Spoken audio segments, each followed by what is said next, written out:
Yeah. Permission to speak. Yeah. Permission to speak. Yeah. Permission to speak. Permission to speak. Permission to speak. Really. Yeah. Permission to speak. Permission to what? Permission to speak. Permission to speak. Permission to speak. Freely permission to speak. Permission to speak. Freely.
Bitch, I'm smooth like apple butter. I thought that shit was funny. Apple butter, it's like brown. It's like Nutella. I ain't sure. I'm not That's what she said. She said her booty hole like apple butter? She said her booty hole brown. Yeah. Brown booty hoes. Big booty hoes. Hot with that. Brown booty hoes. Hey. All my hoes got brown booty hoes. Pink pussies matching that brown booty hose. Like a chocolate covered Neapolitan box. I just need that chocolate booty hole so I could plant this seed. So it can drip down all the way to the ashy knees. Hey. Ooh, you know you need some baby oil, but I got this G. I got this ski. I'm talking shit. Permission to speak. She's my number one. I don't need nothing on the side. Said that I was done for good and don't need no more lies. But I forget how to shoot. Yeah, man. But my phone be blowing up temptations on my line. I stare at the screen a while before I press decline. But she plants a seed and it still lingers in my mind. Told myself I'm strong enough to shake it and I'm trying. But I'm only human, I know loving you's a crime. If I take this cookie now, one day I do the time. That's the shit. Those is fucking Slip bars. me a Zanny at once. Somebody. I got the earth in the blunt. Smoke. I get the skirt when I want. I get the skirt when I want. Skirt. I'm going to start referring to pussy as skirt again. Welcome to Permission to Speak Freely. About to go get some skirt. Get this skirt when you want, man. So tell me this real quick, bro. Chase the skirt. Married or not, I want this question not just for you, but for men out there, for people watching, viewers. Have you had a time frame in your relationship where you got the skirt when you want it? Skirt. Well, of course. Oh, but of course. But of course, baby. I'm about to have a serious pause moment. Let me top you off. I appreciate the drink, man. We need one. We need a little bit of this whiskey today. A little Friday motivation. We usually don't do it this way, but today, it's been a long week. We've been dadding like a motherfucker. Like a motherfucker. Shout out to all the dads, man. All the dads that's there, that's active, that's in the home, that's trying to get in the home, that take care of the kids. all the dads that want to be dads, or just shout out to you, brother. Sometimes we don't get a chance to get that recognition Absolutely. of being that type of dad and being that kind of guy. So want to just say shout out to all the dads, man. Yes, indeed. Keep doing and being the best that you can possibly be for your kids. Because they the only ones that can judge you as a father. Ain't nobody else on earth can judge you as a father but your kids, because you are their father. And what's the reward? What's the reward that comes with fatherhood?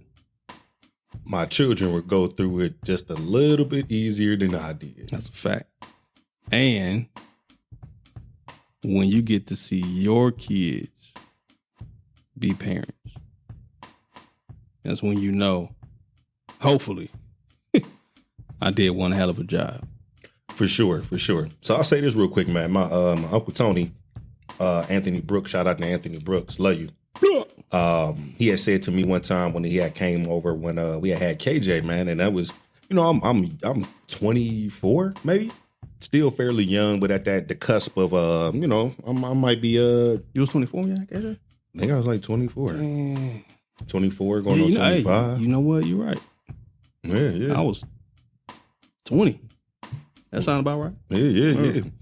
But I had said to him, like, man, I'm nervous about a lot of things, man, and I don't really know what I'm doing fully, but I'm willing to take the risk. And he was like, the reward gonna come to you.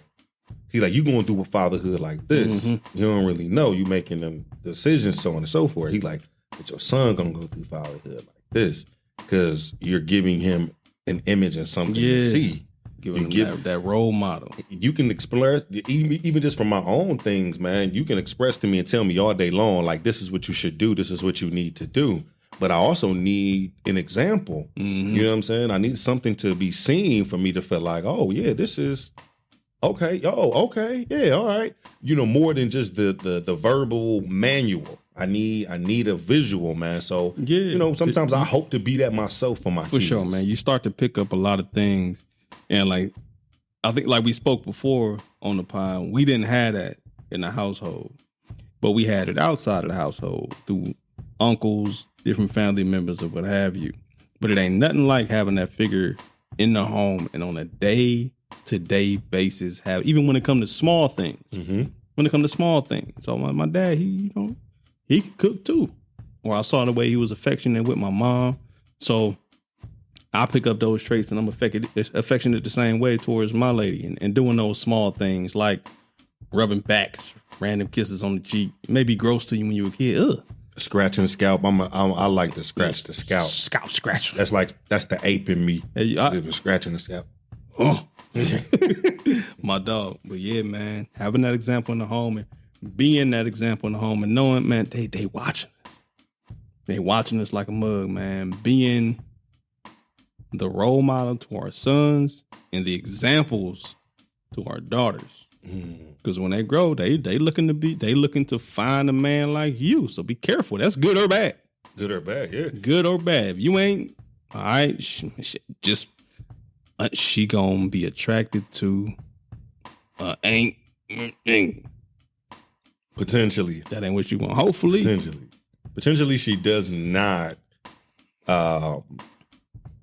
become attracted to whatever a stigma is or promoted at that time for her generation. Yeah. All right. So I remember we talked about this a while back, man, just on some parent questions like, would you be okay with your child bringing home somebody like you? And I think this was specifically daughter. Man. Would you be okay with your daughter dealing with a kind of guy like you? Yeah, it'd have to be daughter. Well, it's 2023, but if things go as planned, if things go as planned, yes. For me, yes. Now, I do know that it's some traits about myself. Ain't nobody gonna be perfect. You know what I'm saying? I'm not expecting my daughter to bring home just some perfect star pupil dude.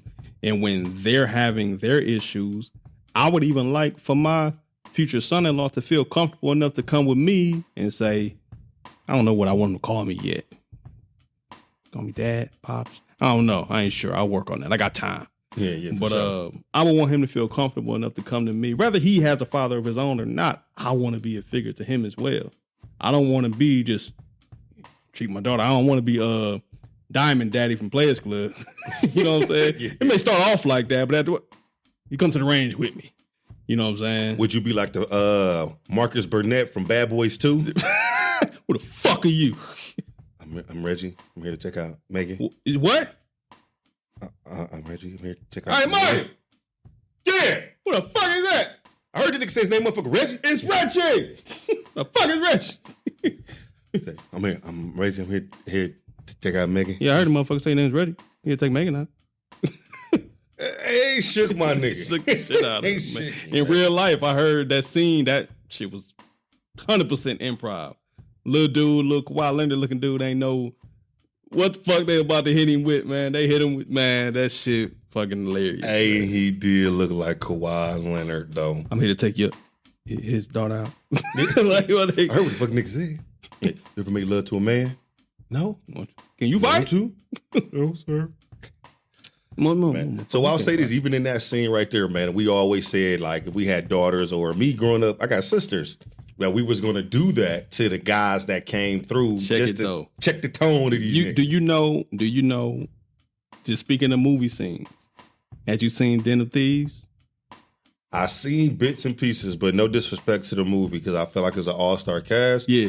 But I generally fall asleep. Oh, damn. Well, it's a good movie. You know, the good ones be slow. American Gangster is slow. That's one of the greatest movies ever to me. But check out Den of Thieves, man, when 50 Cent's character's daughter was about to go to prom or homecoming, whatever it may be. They dressed I think it was a quinceañera, something like that. I don't know. Don't get me lying, but I think I've seen some parts. That ain't Jewish. That's Hispanic, man. Oh, shit. My bad. Permission to speak freely. Now, I'm speaking freely. We make mistakes. I didn't know. Now I do. I apologize. All right. A quinceañera is like a pass for the girls 16 of a certain ethnicity. Comment below what it is.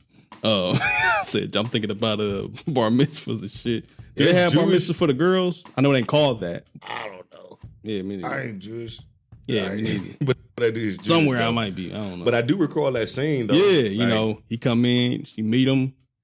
50, he don't say nothing at all. Dude got a red rag hanging out his suit jacket. He tuck it in.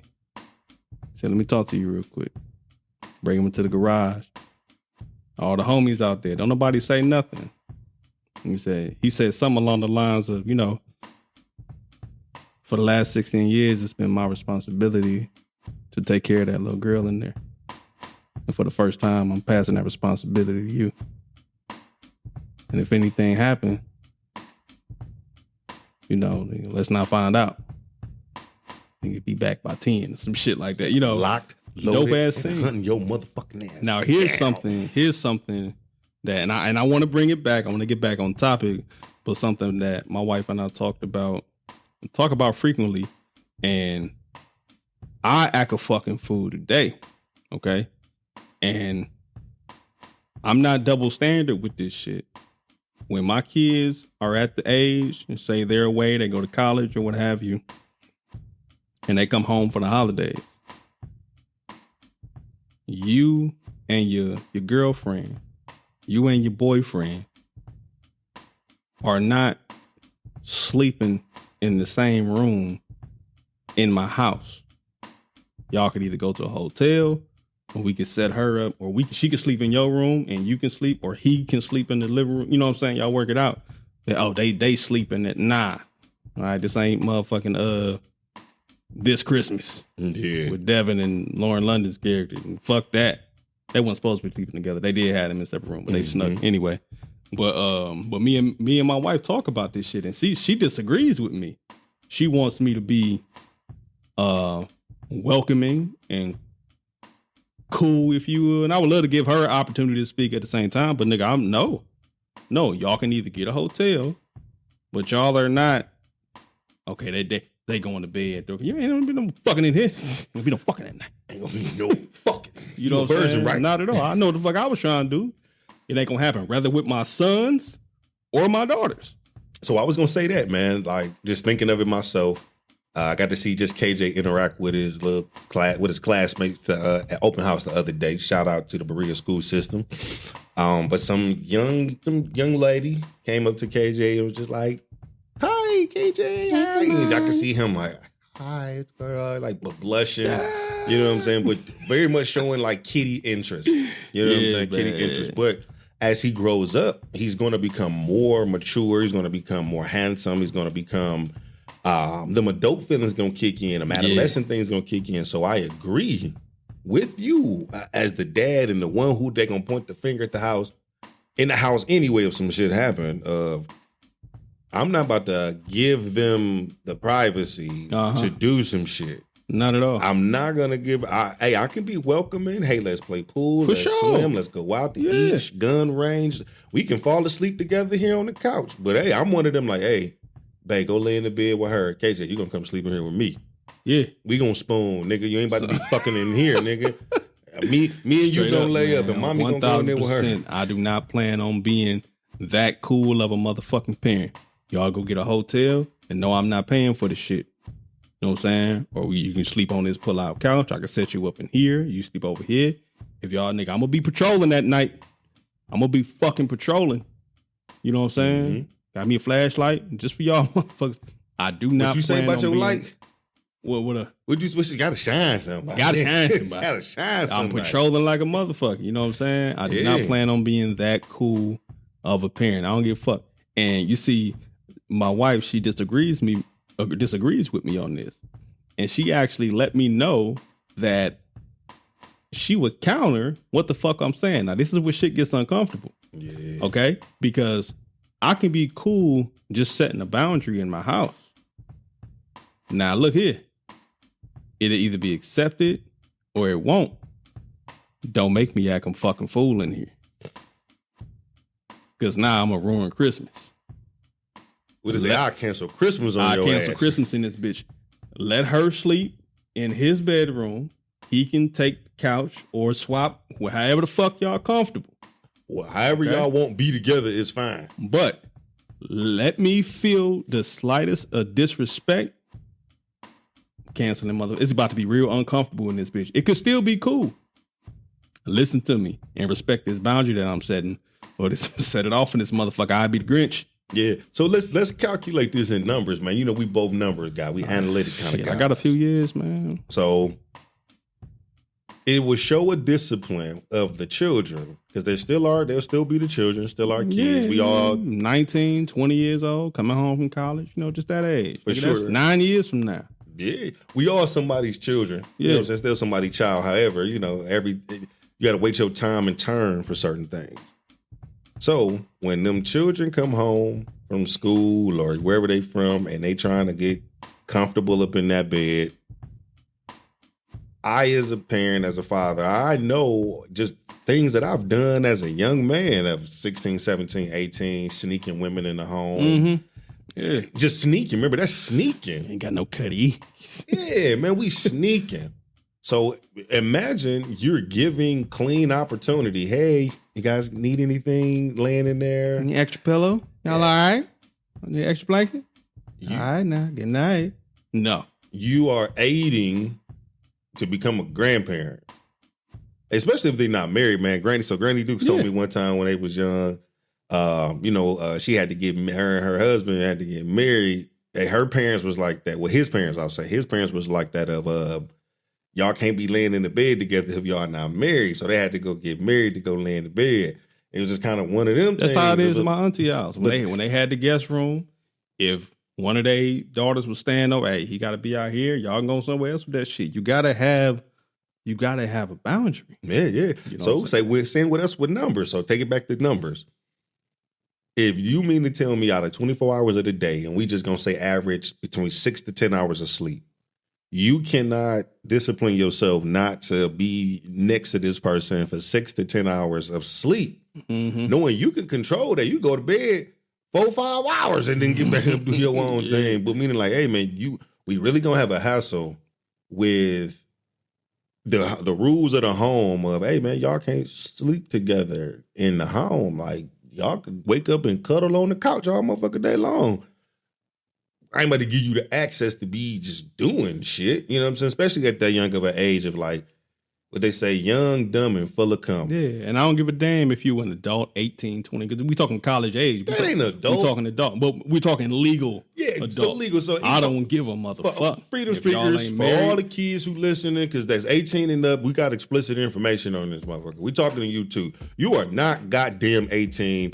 When you 18, you are not fucking grown. Okay, I want to say that even to my children, you are not grown, man. You ain't, the suffix of grown is own. You don't have nothing of your fucking own. You have nothing.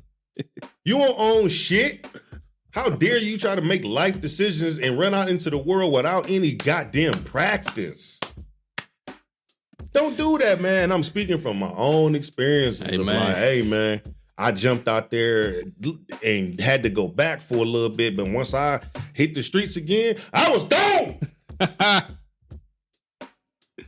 Be like that, man. Couldn't, man. So I say that to you from a protective standpoint of like, you are not grown at 18, 19, 20, not even 21. I would want to say 22. You will start, some mental space will open up of like solid decision making.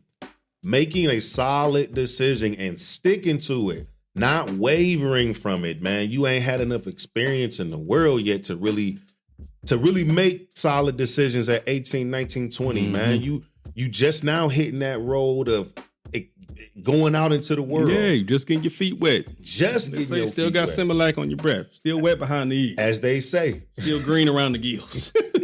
So, man, I say that just from a love space of, hey, man, you don't start throwing around, I'm grown. We did it. Once you get 18. But they say growing up is a trap, man. What am I saying? Ain't no turning back from this shit. I wish all I had to do now was homework. And clean my room and do some dishes, nigga. That was it. I do that. Then I gotta be in that bitch. Nigga. Spick and span. So to bring it full circle, man, from that scene on Den of Thieves, you know, that's more the angle I would like to go. Calm, smooth, but serious. Straight to the fucking point. I'm now passing the responsibility. I'm now giving you what's been my job this last 16, 17 years, which is protecting my daughter. I'm putting my daughter in your hands. I'm trusting you. If anything happened to her, we'll leave it at that. It's on you, man. But dramatic pause. Let's say I go to grab this, man. Come on, let me holler at you real quick.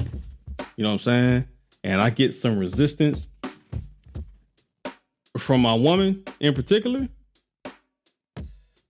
because she feels that I'm making things uncomfortable.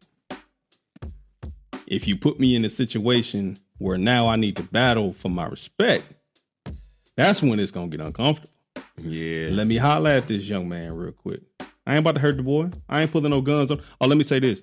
Hey, I know y'all think this shit funny. Don't fucking pull no goddamn guns on my son. That shit ain't fucking funny. That shit ain't cute. That shit ain't necessary. I've heard the stories, and it was a similar situation with my little brother. The gun wasn't pointed at him. However, a gun was brandished.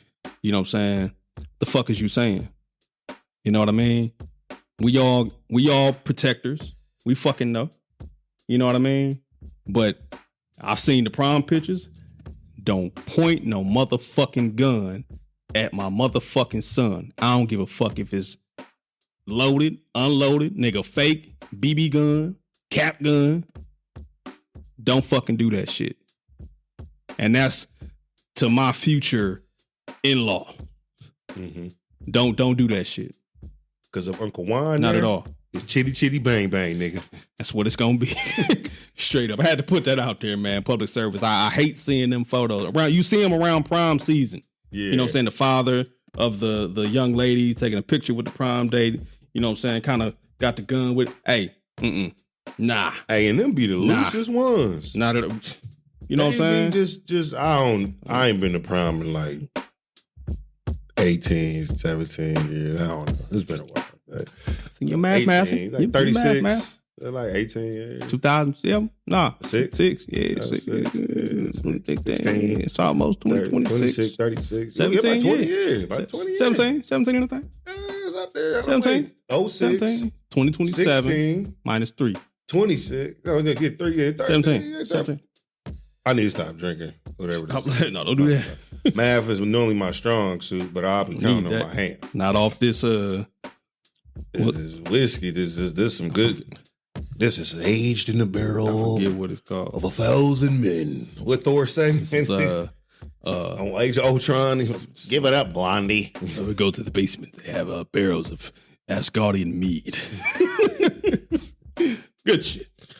Yeah. I saw a shirt, by the way. I actually want. It's it got the word father on it, but it's spelled father, like Thor. I got that shirt. You know? Yeah. Get the fuck out of here. I need a new one. Man, what a meaning. Nessa got me that shirt for Cairo and KJ's first birthday. I got a video of me, and I'll post it on my social media again later, and I'll pin it. But she's showing off a lot of the crafts, and then I kind of photobomb and jump in like, yeah. Father. I got like the Avengers father, A and I think I say it. Milner T. Yeah, like a regular father, but like cooler. I ain't gonna get it in. Yeah, but they got all kind of, man, you can get it, bro. Can I borrow yours? Bro, my shit just want a picture. Washed out too much. Your hammer gone. I don't even say father, I'm gonna say or. And then just say father. Just like father. Father. But I think that's a dope shirt, man. Still get it. I think it'll be complimentary to the shirt that I want to get, and I didn't even think to look up none of this merch. But I was watching Disney Plus. Shout out to Disney Plus. I like Disney Plus. I fuck with them. But I was watching the Iron Man sagas, and I seen somebody on social media that had a Stark Industries shirt.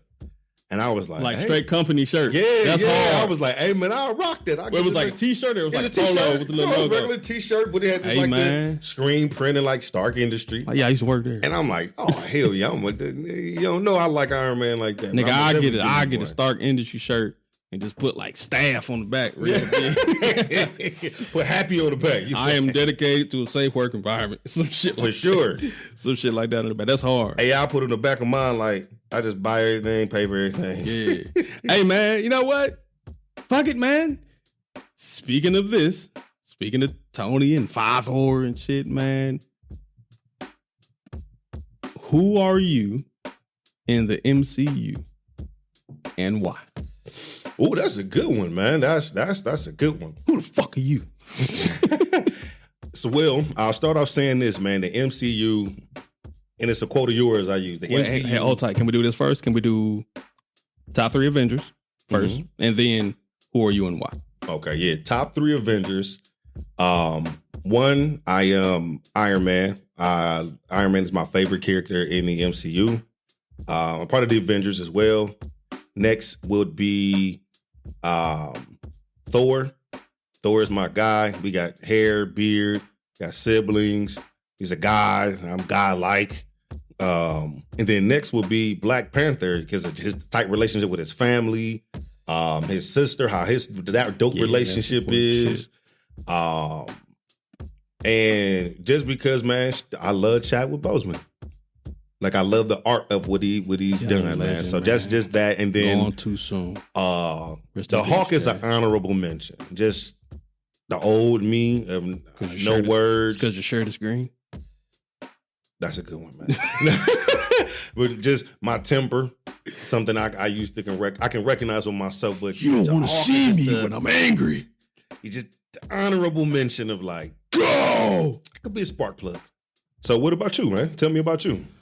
What's your top? Who are you in the MCU and why? Give me your top 3. Top 3. Now my top 3 ain't who I would be, but I can give my top 3, and then my top 3 may not even be who I am in the MCU. You know, first. Stay with us. We'll be right back. Here at Therapeutic Relations Healthcare Services, we provide essential services to essential people. We offer 24-hour residential care, transportation, adult day, and vocational training. We provide a safe and healthy environment that teaches daily living skills while offering activities that stimulate. Our passion goes far beyond the care of our clients. Our staff are highly trained professionals equipped to handle what comes their way. We like to think of ourselves as people-first employers. Accept the challenge and join our team now at Therapeutic Weekend.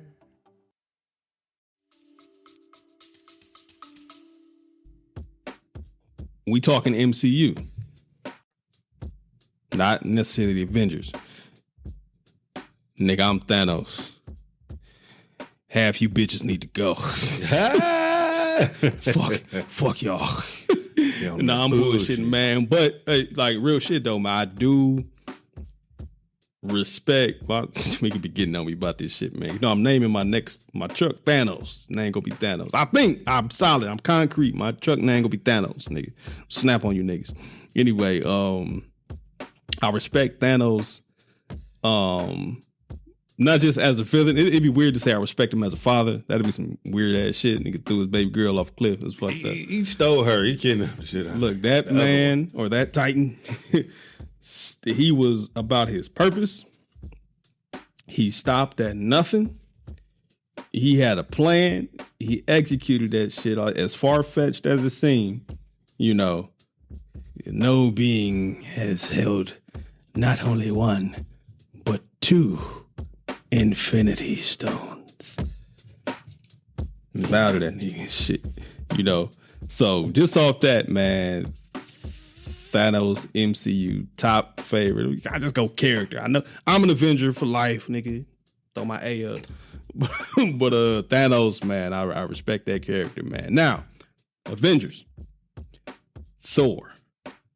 Thor is my dog, man. When we talking like just character development. What they did with him, man, him just being a fucking beast. You know what I'm saying? Where they put him in the comedy as well. You know, like I really, really like just kind of how they made his story go. And it's still going. Super dope, man. And last but certainly not least, my man Steve Rogers.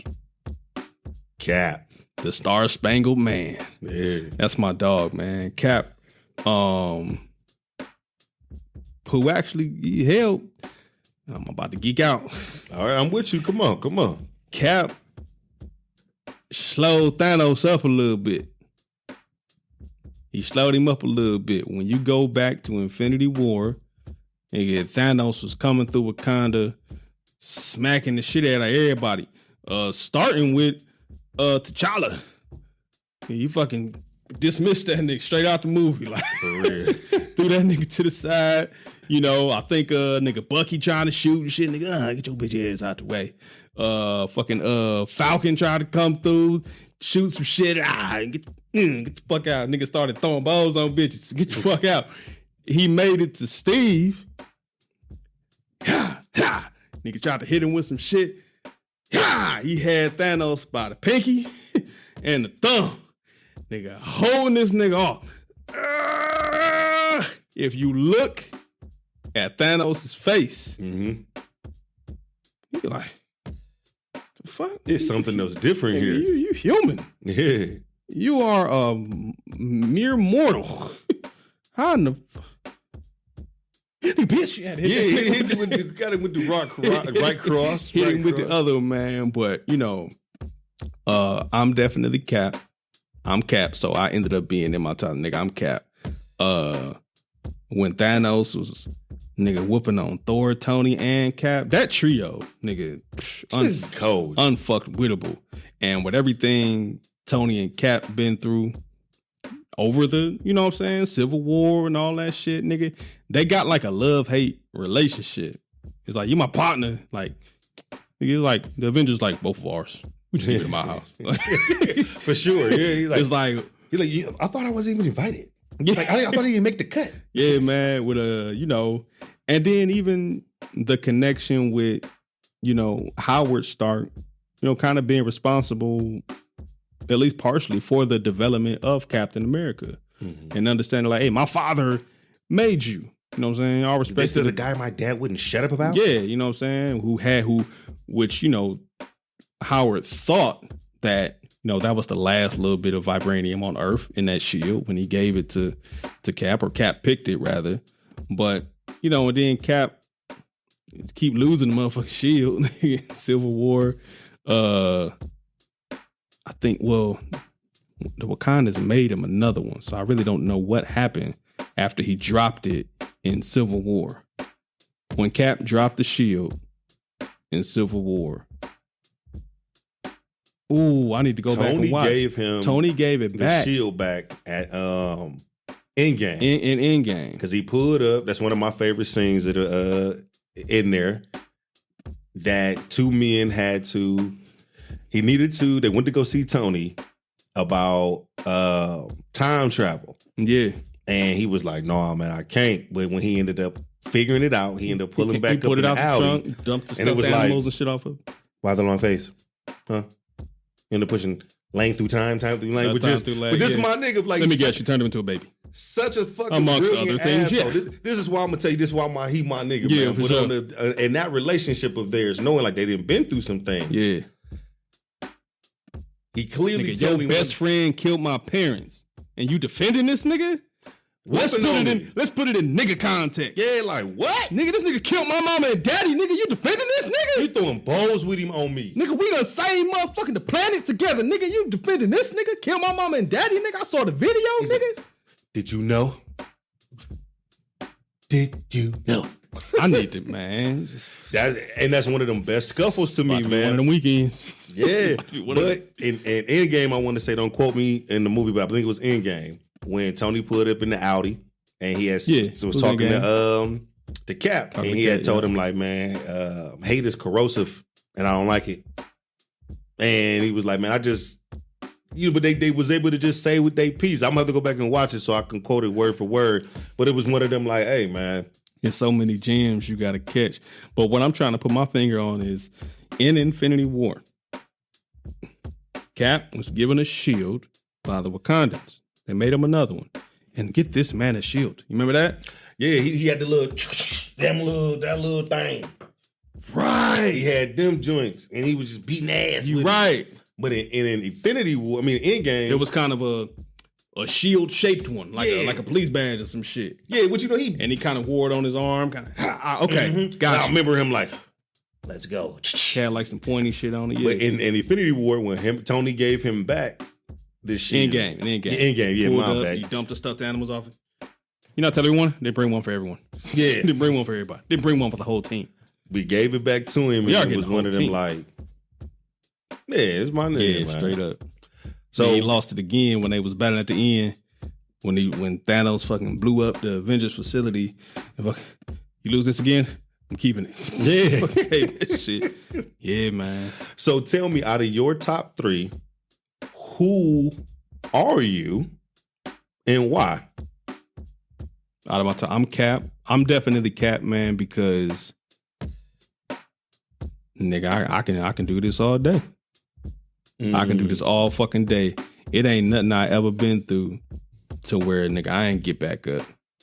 And I ain't need the serum to do it. This is what I love about Captain America, man. Cap was always Cap. When he was getting his ass handed to him in the alley in Brooklyn, you know what I'm saying? I can do this all day. You know what I'm saying? Bucky come through and, hey, pick up someone on your own side. He was always Cap. The serum didn't give him the heart that he got. Nigga jumping on grenades and shit in boot camp. You Cap. He was always that way. He was just small. He needed some extra shit to go with it. But he was definitely a leader, a great ass friend. You know what I'm saying? To Bucky. Hey, don't win the war till I get there. That's some selfish ass shit to say. Like, yeah, people dying out here. We gotta wait on you to win. Some soldier shit probably. Like, yeah. But he had something that the serum couldn't give you that. You know what I mean? Just like the other guy who from Men in Black, looking Earl, God damn it, K from Men in Black. What's his name? Tommy Lee Jones. I'm about to say James Earl Jones. Hey, fuck judge me. But he wanted to get a serum to the asshole dude. Just because he was strong, he could run the fastest, he could climb and do the obstacles and shit. But he was a fucking jerk. And it was like the serum was gonna make him do that anyway. Yeah, it was gonna pretty much enhance. He wasn't gonna use the shit for good. It seemed like it was just gonna enhance the physical attributes, and they were looking for somebody who, like he said, he had certain characteristics he needed. He needed somebody with internal shit, heart, leadership things. So you right, man. You right, man. Yeah, he painting the picture for me. But Cap is definitely that dude, man. I think his story, just being like the doctor said, man, can promise you remain a good man. Cap is a good man beyond the hero shit. You know what I'm saying? That's me. That's Cap. A good man, a good leader, having heart. Nigga, I can do this all day. I ain't backing down. Thanos was whooping the dog shit out of Cap. Nigga broke the shield. Yeah. Thanos was fucking frustrated. Yeah, let me tell you something about Thanos real quick. This is why I respect him as well. My man said, in all my years of conquest, violence, it's never personal. But what I'm about to do to your annoying motherfucking planet, I'm gonna enjoy it. Very, very much. The other universes and planets and galaxies, they ain't got the Avengers.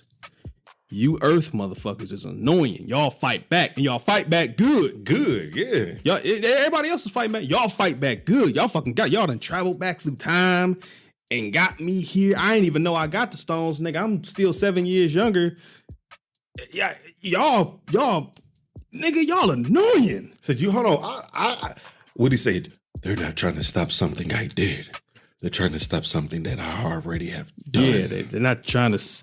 It was confusing. They're not trying to stop me from doing something in our time. They're trying to redo something I did in theirs. Like, yeah, Dad, that's what they're doing. That's what that means.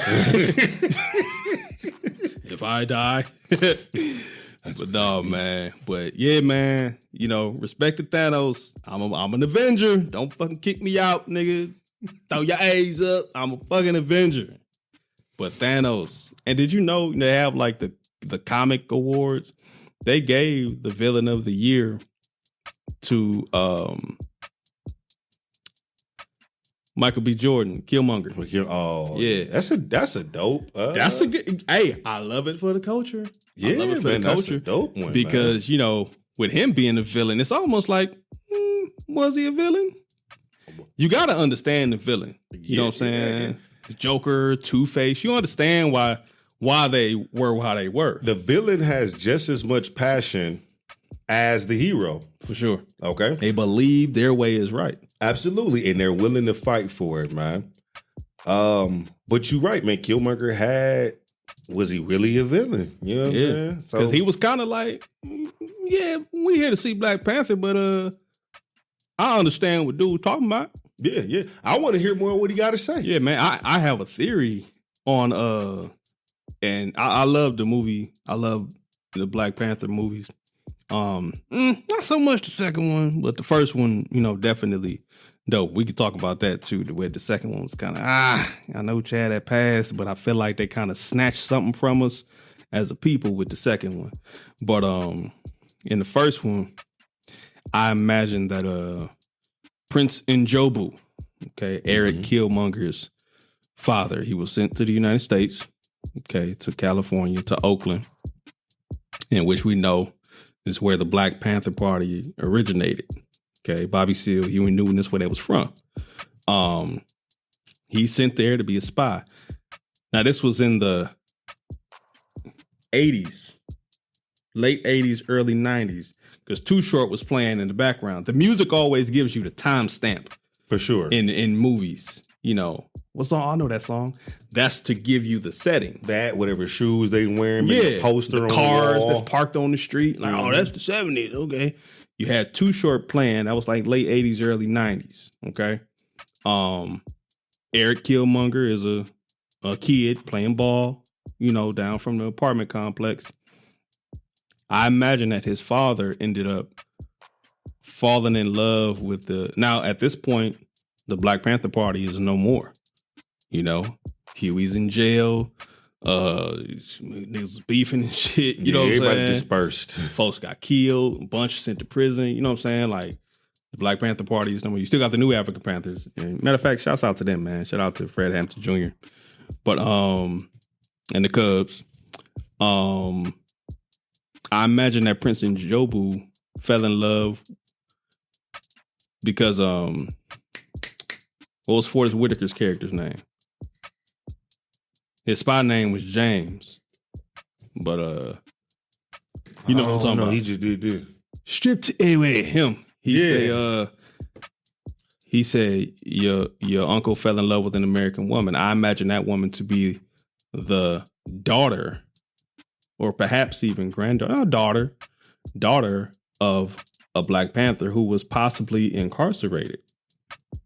He fell in love with the daughter of a Panther who learned a lot from her father. And this woman who he fell in love with is telling him about the struggles of Black people. Like Prince and Jobu said in the backstory, their leaders are killed off. Martin Luther King, Fred Hampton, Malcolm X, you know what I'm saying? Medgar Evers. Their leaders are killed off and they take the this and that. And I want to help these people here. We have the resources. We have the resources to fight back. That's like my theory. He fell in love with the daughter of a Black Panther who gave him the game on the Black American way, the Black American struggle, and he wanted to do something about it. So, apparently he ended up meeting Ulysses Claw at some point and he's showing him stealing vibranium for Wakanda, Now, of course, Prince and Jobu is teaching his son these things about the struggle, to Black people. We got to do something to help our people over here. You know what I'm saying? The history, a few slaves was Wakandans too. Yeah, they got some of us. We have Wakandans all over the world. All over the nation. Any other nation. But and shout out to him as an actor. I forget his name, but he played Chris Darden in the O.J. Simpson. It's dope shit. But that's my theory, man. So Eric Killmonger growing up, he joins the U.S. military, which is a contradiction to his belief, because typically a Panther or the son of a Panther or the grandson of a Panther wouldn't be fighting for this country. However, he did.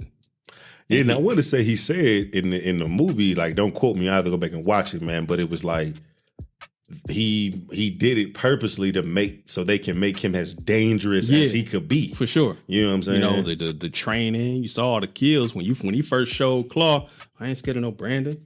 And he showed a few, like 37 kills. All right, nigga, not bad. This nigga take his shirt off later on in the movie. Like, God dang. Because there's a couple of villages. Yeah, a few. You know what I'm saying? He said right here in this country, speaking on, perhaps in Libya, you know what I'm saying, wars in Africa and stuff like that, communist countries in Africa and stuff like that. So, yeah, man, he said, I kill my own people. All to get to you, because he felt like, and we all know this, man, like Wakanda and shit, Eric's probably the only person in the country who knew about Wakanda and what they got, because of course his father's a prince and told him. Mm-hmm. You know what I'm saying? So his son link up with Ulysses Claw and they continue attempting to steal vibranium and and what have you. Yeah. However, to help African people here, you know what I'm saying? Like they look like us. Yeah, like Nia. What was her name? Lapita's character. What was her? The war dog. Nakia. Nakia. She said, Wakanda has enough resources to help other countries and protect itself all at once. Why not do it? It's not our way. That was the excuse. Like, nigga, white nigga, make it your way. You know what I'm saying? Out of our resources. Wouldn't help people. And I get it, man. Was Killmonger a villain? Yeah, sure. But However, it's like, nigga, I get it. I get it. Thanos, I get it. You know, Joker, you little nuts. It's But I get DC though. It's DC, but I get it.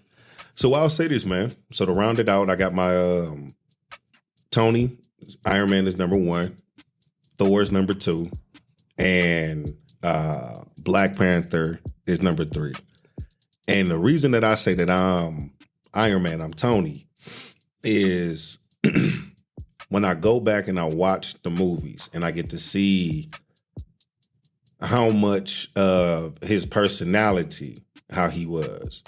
If he was so smart that he was almost too smart for his own good. Yeah.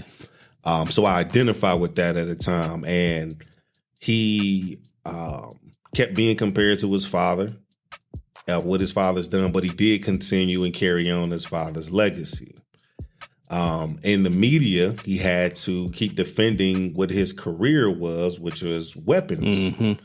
And when he ended up getting abducted and forced to build his weapons in a cave, he got a chance to have a reflection of himself. Of one, his team was dirty; they was under the table doing arms deals. And if you don't know the comic book story of Tony Stark, he was an arms dealer. His father to the military, some of the biggest contracts of him creating weapons and guns and things. But of that legally construction. though, not an illegal arms dealer. Not an He has illegal a company, arms dealer, but legal. No, he wasn't the dude from Russia. Yeah, man. So Victor, he wasn't Victor Boot. so he ended up getting abducted, was forced to build these weapons in a cave, and he got a chance to. He was tortured and all kind of things, but he got a chance to stand up against something he built. Fight against his own creation.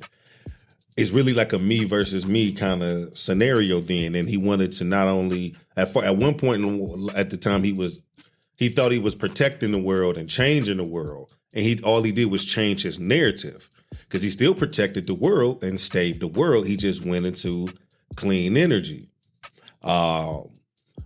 So I say that like just to give you the background of him. I love him because of the character development of he dealt with his parental issues. Yeah. You know what I'm saying? He dealt with his parental issues. He dealt with his anxieties. He dealt with his panic attacks. He dealt with publicly letting the world know like, hey, I am the suit. You know what I'm saying? I am the man. I am him. Man. You The can't story take is this. something else. Man, so I sure. enjoyed that. And then they even gave a background of somebody else being able to replicate the arc reactor, you know, but just, I love the character development. I love him becoming a family man, him getting out of superheroing, if you will.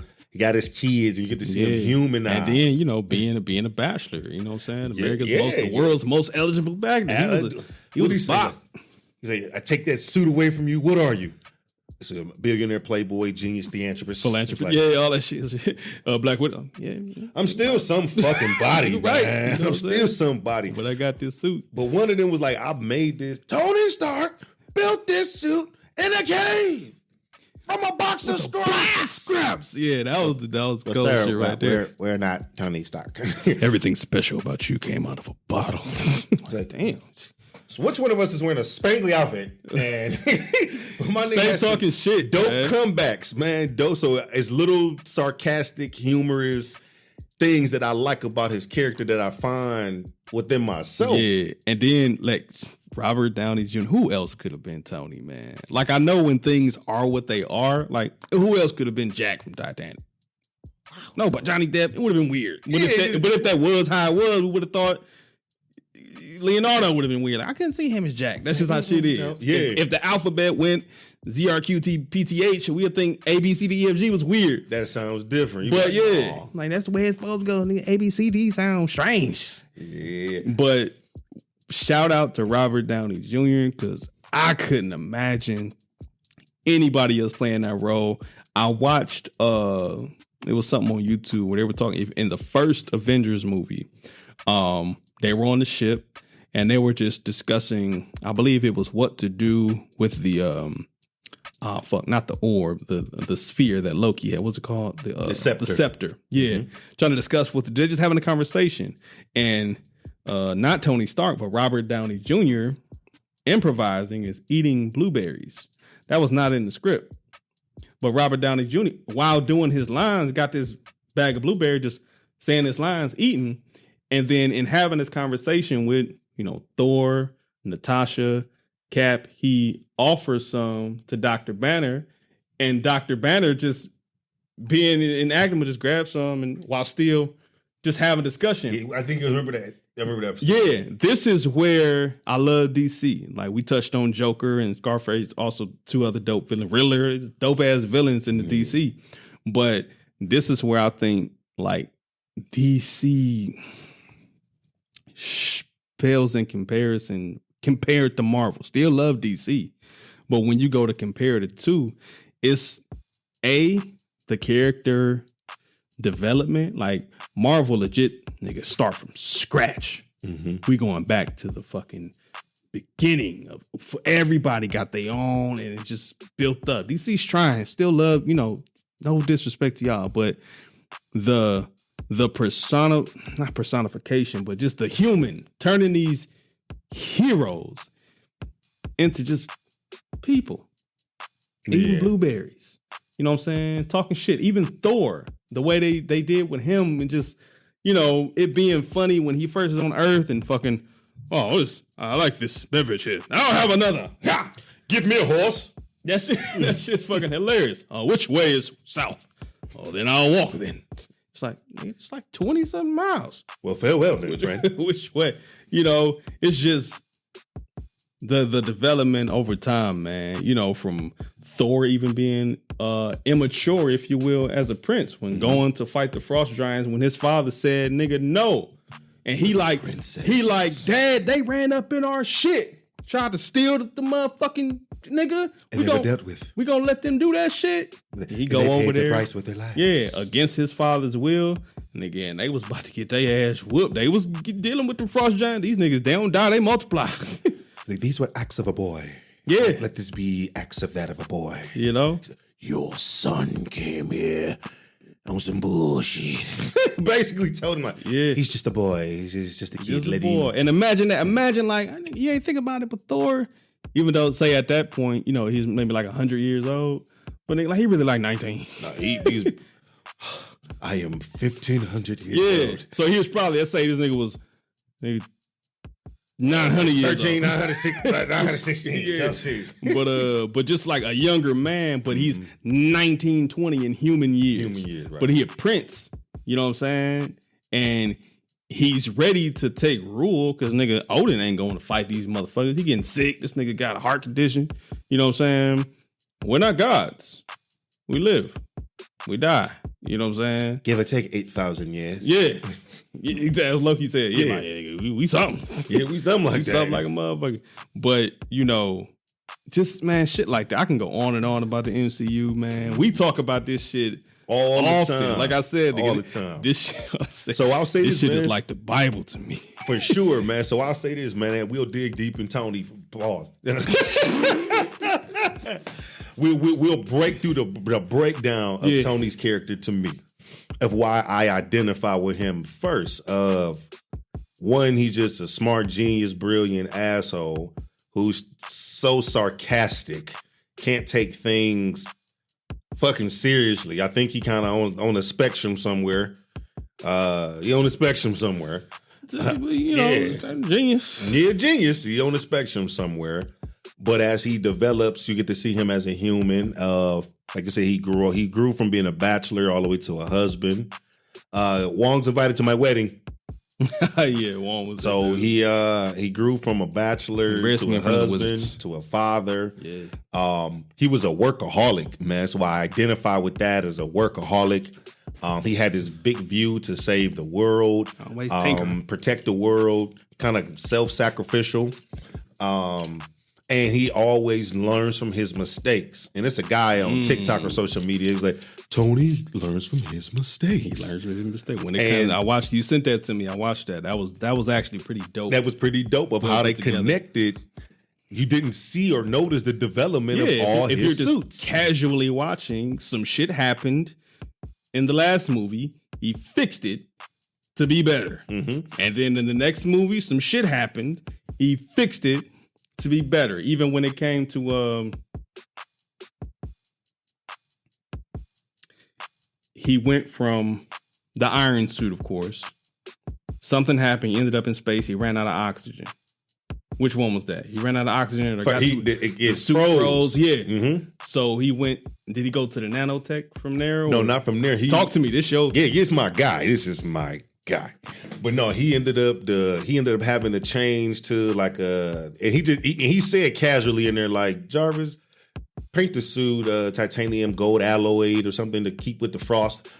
Sir, would you like for me to do? Well, it was but just a casual line that Let's fixed get the spinning rims. Let's go. Yeah, but a casual line that fixed the issue. So when he fought Obadiah, and he was like, "Hey man, I couldn't." You know, he made this big fat ass suit. So he was like, only way he really. And remember, this suit was just a prototype. It was not war ready. Jarvis kept telling him like, "This suit is not built for combat, sir." But he still was thinking. He ended up taking him out of space and kept him. My suit is way more advanced than yours. So really, how'd you fix the buzz? Yeah, like how'd you fix the freezing? Yeah. You know what I'm saying? So the what? Brought him down, man. So he learned that. I want to watch this. So he learned from the turbine and the Avengers of. He had the turbines going, and then when he's like, it looks like it runs on some form of electricity. He's like, well, he's not wrong. But he had the turbine, and if you heard in the next movie, he was like, yeah, we upgraded from he was like, we upgraded from the turbines because Stark got a really good look in there to these repulsors. Yeah. You know and then you take it back like to the first Avenger when fucking hilarious. Cap, Tony, and Thor, when they first met Thor. And they fight when they came a team. He yanked him out the jet. Flew on out of there. Don't hit me. Well, don't take my stuff. So simple. Like, took your shit. Took your shit. But when Thor went to whooping his ass, suit at capacity, 1,000%. 400%. He's like, how about that? And then they ended up using that shit against Thanos. It's like, Thor hit me. Yeah. You know what I'm saying? Just so they got playing that off from each other. Iron Man 2 when he had fought Vanko, the guy. So when he hit him with the suit, like, 'cause remember he had a arc reactor too. Yeah. So when he hit him with the, you know what I'm saying, the wire, the electricity, it ended up draining and damaging his suit. So now Tony learns from his mistakes. And when Thor hit him with the lightning, all it did was power his suit up. Look at that. How about that? Yeah, bam! But so it was, he learned from that one. Because Iron Man 2 came out before Avengers, the first Avengers movie, right? Iron Man 2 came out after the first. No, Iron Man 2 came out before the first Avengers because I think Iron Man actually got 2 movies in a row before anybody. He had got 2, you know. I think Iron Man had the first actual. Yeah, he had the first one. The first Marvel movie of that. He set it off. Yeah, not in timeline order, but in real Earth nigga time, our time, his movie came out first. Technically, it was Hulk. Technically in 2008, but somebody bought the rights. And he came out late. Sony messing up stuff. Yeah, man, but free Spider-Man. It's so many things about that character, about him and his development that I love, man. Just even know how he modifies the suits, and Iron Man 3 is probably my favorite one because it's a Christmas movie. It's my favorite Christmas movie. It's a Christmas movie. That and Friday After Next. Taking the church. But he, in the beginning of the movie, and this is where the tinkering came in with me being in my garage, and I kind of mimicked my garage after Tony Stark's garage. That's hard. Got my man cave on one side. I'm working over here. I got my cars over there. Got my workbench. But it's one of them like, I got my shit. But this work, I'm in this big ass beautiful fucking house. Yeah. But I live in here. I live in here. This is my spot. Pepper always got to find him in he working. Even when he started developing the artificial that he wasn't in the suit, he just the flightless man suit. Which he took that idea from Iron Man 2 from Vanko. Remember they had the flightless man suit. He ended up developing that in the Iron Man 3. That he was like, fucking shit. I'm gonna have to watch it again. Every time I watch, I learn some new shit. It's well written, it's well put together. But my man always tends to learn from his mistakes, man. So, Stay with us. We'll be right back. please tap into me on IG. That's the primary platform. Permission, the number 2_ Speak Freely Podcast. That's permission, the number 2_ Speak Freely Podcast. Absolutely, straight up. And you can follow me as well. Laylo the Most at LAYLOE.THAMOS. And definitely follow us, man. Engage with us. Ask us questions. Get engaged, man. Freedom Speakers. We appreciate y'all. We love y'all. And we protect y'all as well. Permission to speak.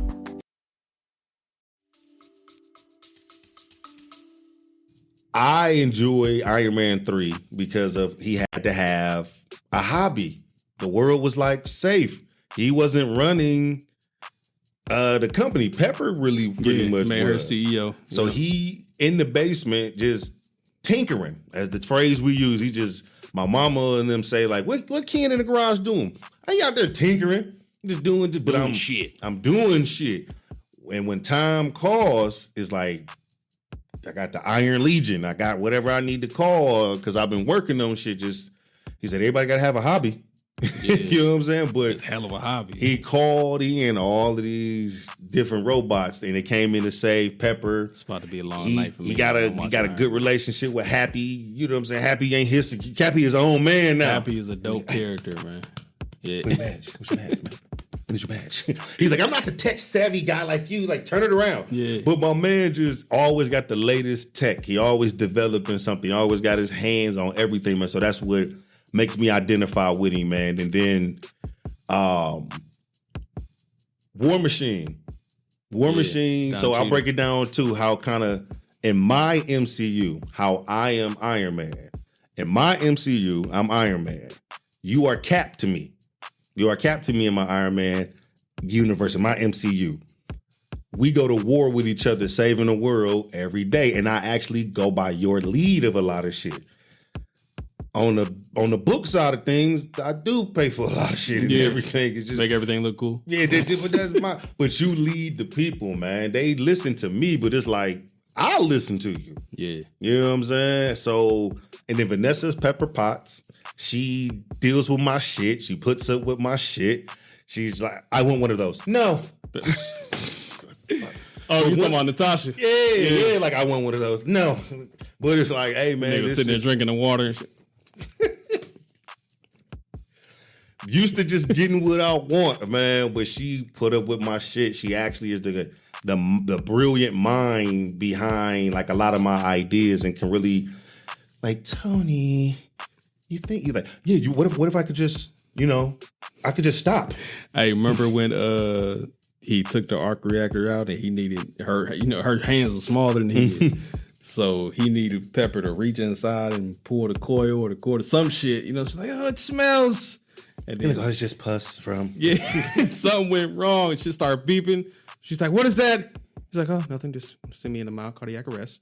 Like, nigga, you just calm. Nigga, you about to have a fucking heart attack. Gotta be calm, man. But I want to watch that shit, man. That was Iron Man 2. Yeah. Because the arc reacted, the palladium, whatever, it started to like eating them up. That's when Nick Fury came in and hit him with the little serum. Like, I can help you, but you gotta help me, guys. You gotta be part of shit. Man, I'm gonna have to see. I think, if I'm not mistaken, the post-credit scene. Nope, can't be. I forget which movie this is the post-credit scene of, but when Cap pretty much seemed like he snuck into Tony's house and was like, "Yeah, hey, I got a job." It was. Honestly, it was probably one of the Iron Mans. It was probably Iron Man 2. Tony had kind of stuck into his house, and then he's kind of like, I got a job for you, and pretty much he was going around recruiting the Avengers, and I think he recruited Baxter. He recruited Cap first, and when you go back, but that's what you see first because you saw the Iron Man movies first, starting in 2008. Great shit, dude. Let me go back to Thanos real quick. And this is something I really respect about Thanos. About 3 weeks after, Thanos' initial snap, Rocket, love Rocket the Raccoon, man. You seen Guardians 3, right? Yeah. Man, Rocket, been through a lot. Probably watched that too. But ain't enough time this weekend. You got to take like 2, maybe 3 days. You watch 72 hours straight. Yeah, the whole everything. Yeah, no sleep. No sleep. But he about 3 weeks after Thanos' initial snap, Rocket found there had been no energy like that found in the universe until 2 days ago. They saw it again. It's got to be the fucking snap. Nothing else gives off this amount of energy, and they was able to channel that shit. Like, that fucking happened again. That's where he is. And Nebula was able to confirm he in the garden. He in the garden. Humble dude. Humble fucking dude. He didn't, all right, wipe out half the planet, and nigga, I want to match him with 1,000 bad bitches, pool, water and shit. That ain't what he snapped for. No. That wasn't his will. You got this, your will. Whatever you, nigga, that's what I want. Bang. He wanted to be in the garden with enough food. So I used the stones to destroy the sun. And that's what I'm getting at, because that's how they found him. He used the stones not to do some more shit, but I'm inevitable.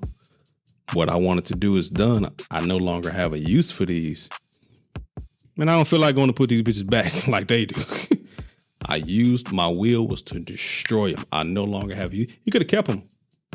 Now, Thanos snapping and shit like crazy. Thanos, it seems like no being necessarily has the strength to handle that shit. Yeah. It's and a like lot. really, really survive. Yeah. It's a fucking lot. He said it nearly killed me. That shit is, oh, fuck. You see what it did to Hulk? Yeah. You know what I'm saying? People forget about Hulk snap too. I was talking to my brother about that shit. Like, you remember when Hulk, he put the gauntlet on and snapped, and that's how he brought everybody. Yeah, that was Hulk. That was Hulk's will. You know what I'm saying? They got bombed right after that. Right after that. Nigga ain't even get a chance. Nigga, Clint's wife called. Nigga, first of all, who the fuck kept her phone on for 5 years? Don't worry about it. Nigga kept paying the bill, going around killing people. Say he got so mad he took it out on Asians. Yeah, hey man, he was going around fucking taking out cartels and shit. Under law. Yeah, all that shit. Like, y'all the motherfuckers that should have been snapped away, not my family. He lost. Hey, we had 4 kids, 3, and his wife. Yeah, he lost the entire Nigga had a family. farm, fucking dog, horses and shit. Gone. Hey, so speaking on the farm portion, Tony took a page out of Barton's book, like he said, and went and moved on the farm. Got Pepper a farm. Yeah, real modest. Yeah, just. But that nigga, his money wasn't snapped away. Yeah, he still was running shit. Tech was still everywhere. Stark Tech was everywhere. Like, he was living like in. It to me, it looked like goddamn New Orleans somewhere. You know what I'm saying? Where where his house was. Yeah, where Yeah. Tony's, I guess you could say his third house, the modest one where him and Morgan and Pepper was living at.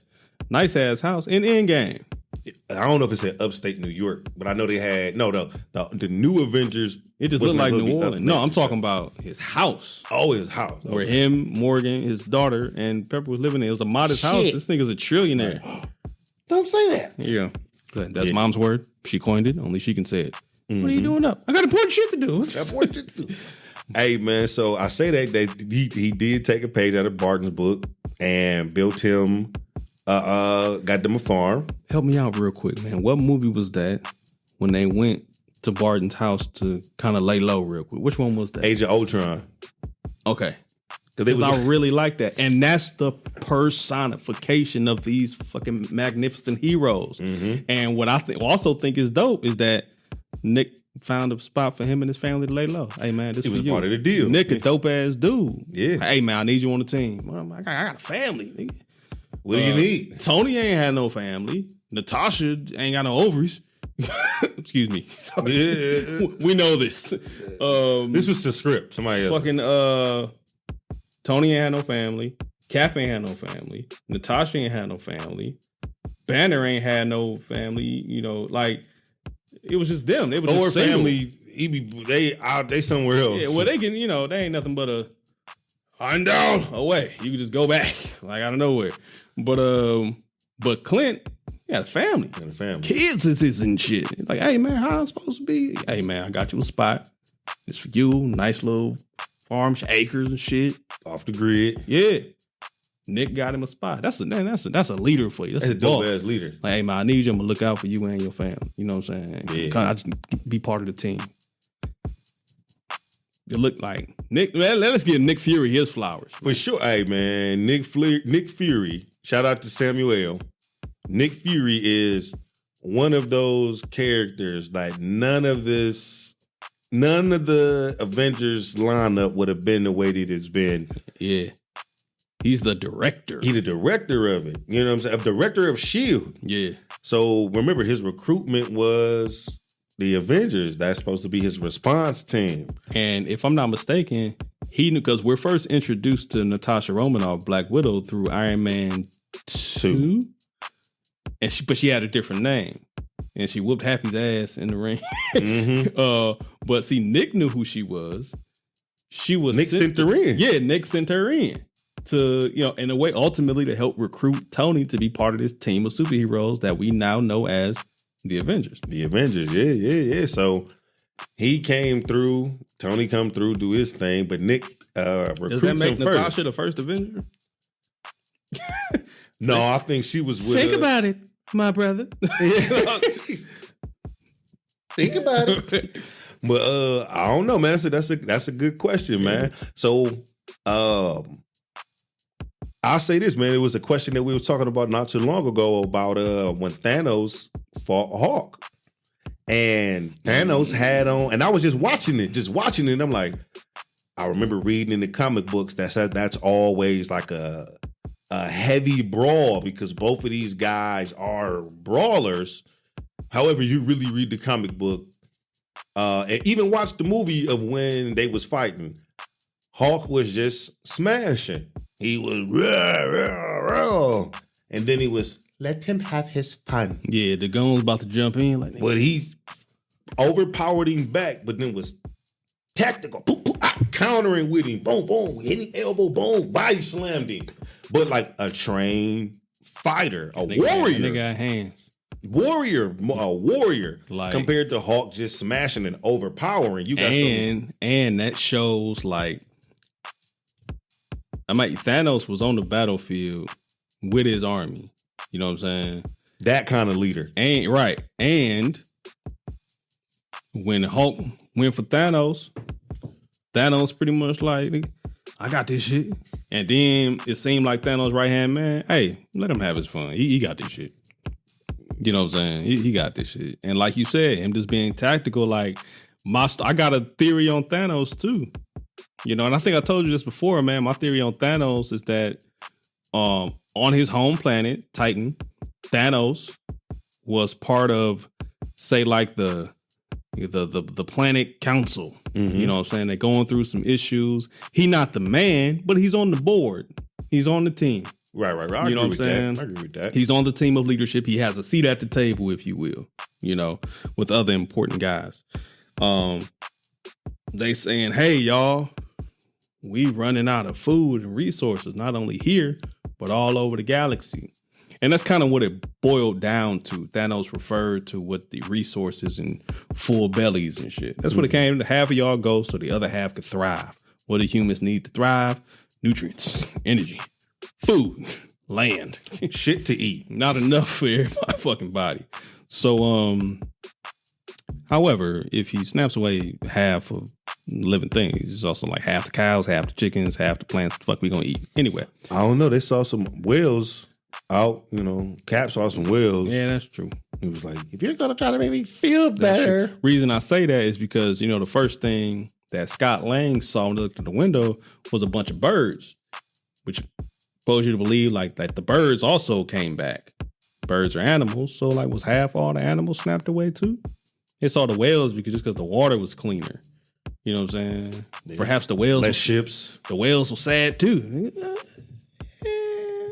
It's not enough krill in here for us to eat. But Thanos is on the board, and Thanos said this, presents an idea to the team.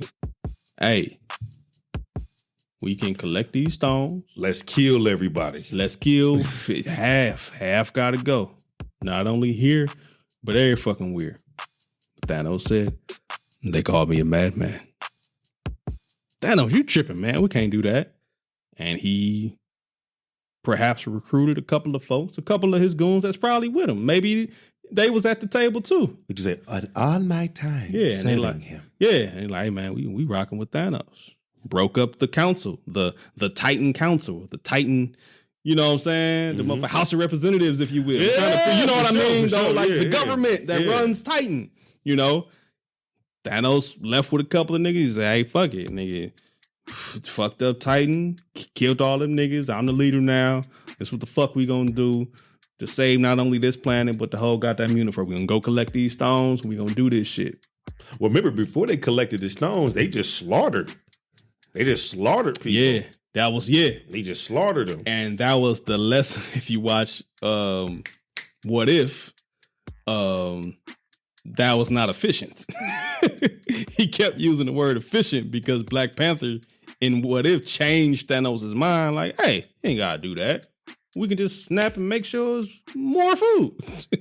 With Thanos, although he was a good guy, you know what I'm saying, he still was like, but that way is more efficient. You know what I'm saying? It's instead of going around just slaughtering half of everybody or killing the old. They say they did it humanely. He killed them humanely. Shit, nigga. You saw what she did to Gamora's planet. Yeah, of course. The snap is more humane. Everybody turning to dust, but on the you're all going to die at the hands of Thanos. Yeah. But, you know. I said, Earth is closed today. Pack up and get out of here, Squidward. He insults me. Like, does he speak for this chattering person speak for you? I speak for myself, and you're trespassing on this planet. Banner, I'm gonna go home and watch that shit. Banner, you want some of this? Not really, but when do I ever get what I want? Yeah. It's like, dude, where's your guy? You're embarrassing me in front of the wizards. In front of the wizards. Stand down. Yeah, but good shit. Well put together shit, man. Like I would have loved to be a part of that team, just coming up with ideas and just the way they're not taking their character. They're serious, but you know, like I'm just saying, like Batman is such a serious character. It'd be some jokes in there, but you know, dry humor, like like it don't really hit. Like okay, Lex Luthor in Justice League, his character was meant to kind of be that playful villain. Like, this nigga funny, but it didn't quite hit. You know what I'm saying? It didn't quite hit home for me. You know what I'm saying? And so, and I'm just, my all-time favorite superhero is Batman. I don't think that'll never change. But what DC is doing with their movie, their live action shit, it ain't hitting the same way. It's like what's missing, and it's just turning these magnificent fucking heroes into just people, and they're not feeling forced. Like I can't really put my finger on it. You know, like DC movies are typically a little darker. Yeah, they were real more grim. Yeah, while Avengers, they emphasize on color.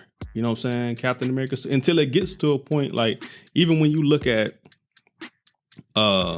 you know, the costumes or the uniforms of each character and how they change over time. Look at Captain America's suits from the first one, and he got the little stupid ass fucking wings on his shit. Yeah, he did. So, hey, man, lose the helmet with the A in the wings. No helmet. More serious. Fuck the red stripes. You just gonna do star, nigga. Ha. Girl beard. You know what I'm saying? Throwing the motorcycle in there, Age of Ultron. It didn't last long, but the motorcycle cap was dope. Yeah, and the cap that didn't swear. Yeah. The cap said it's swear words like, God damn it, watch your language. Language. The cap just say language. Sorry. So that's not going anywhere anytime soon. Yeah. What? Yeah, him just being a dweeb. Yeah, man. He one of them like, hey, man. But you see, Cap is. Let me see if he was. Stay with us. We'll be right back. You are listening to Permission to Speak Freely, broadcasting from Cleveland, Ohio, 216, home of the Cleveland Cavaliers, the Cleveland Browns, and the Cleveland Guardians. Go Tribe!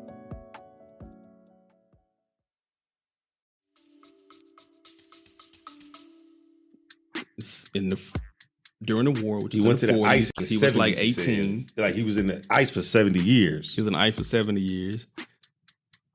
He like 90 something years old. You know, What is it? You don't have to look too bad for almost 100-year-old man. Yeah, him and Bucky. He like 90 something. Yeah.